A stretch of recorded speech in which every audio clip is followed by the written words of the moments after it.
guys हामी चाहिँ यहाँनिर हामी नन्द भाउजू चाहिँ सौदा गर्न आएको छु म यहाँनिर आलु चुन्दैछ उसले चाहिँ आज चाहिँ हाम्रो मिनी ब्लग यो आलु चुन्दै गरेकोहरू छ हो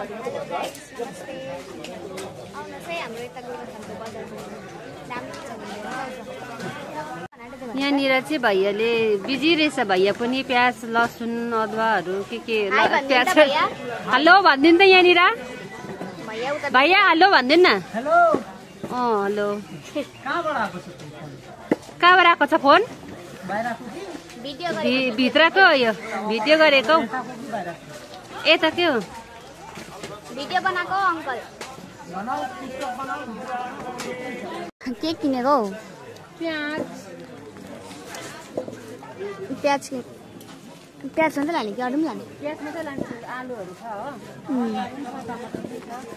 आज हाम्रो बजार त्यस्तो छ साथीहरू एकदम गरम भएको छैन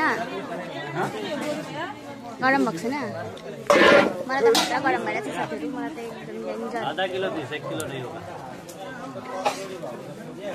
यस्तो गरेर त्यहाँदेखि सट्टै यस्तो ल साथीहरू हामी चाहिँ बजारबाट आयौँ र यहाँ हामी चाहिँ पुच्का खानु भनेर चाहिँ रेडी गर्दैछौँ होइन ल खाऊ यहाँनिर चाहिँ आलु मुसेर चाहिँ हातले मुस्नु पर्यो हामी चम्चीले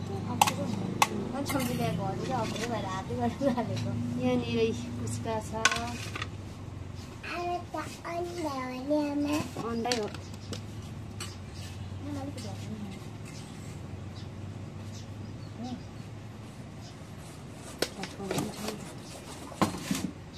हाल्दैन होइन यो पनि डर हालिदिउँ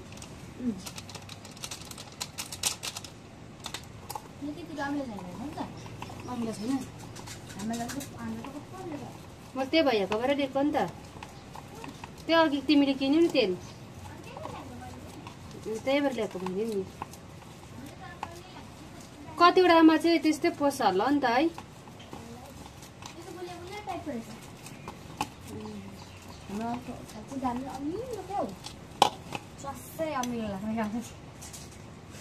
यो तर्से पनि कुकुरलाई किन्छ भनेर चुबै भन्ने पिरो भयो त्यो के भनेको नि हामीले पिरो छ भनेर ला भात पहिले नै पो खोसे त साथीहरू तर खाइदिन्छु नि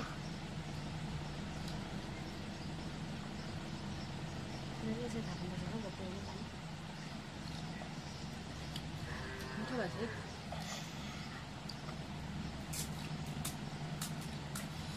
दामी भएछ है बजारबाट आएर खाएको हामी चाहिँ नेक्स्ट इयर है सेम बजारको जस्तै भएछ बजारको भन्दा दामी दामी पनि त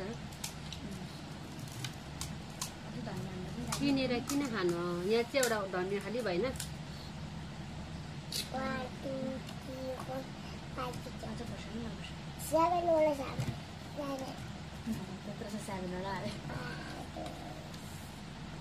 सेभेनवटा मात्रै गिन्नु पाए भएन अफ गर त